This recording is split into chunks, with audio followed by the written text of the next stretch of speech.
Hey guys, welcome back to UpClick. In this video, I'll be showing you, discussing with you how to link PayPal to Facebook Payout. But first, check our special offer in the description. So let's get started.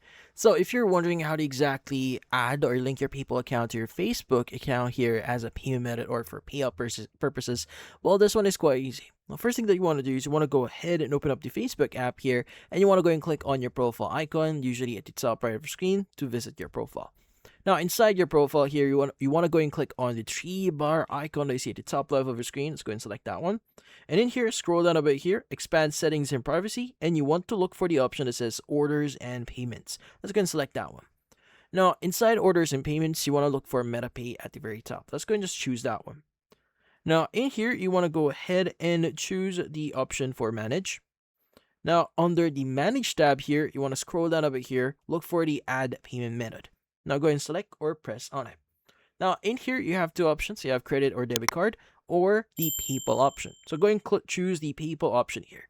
Now inside the PayPal option, they will ask you to log in into your account. So go and enter your email address and also your password, and they may also require you to verify yourself. They may send a verification code via your email, but once you've done that, go and agree to a few things and you should be able to link your PayPal account into your Facebook account here. And that's about it. So, if you found this video helpful, hit the like and subscribe button and watch our next video.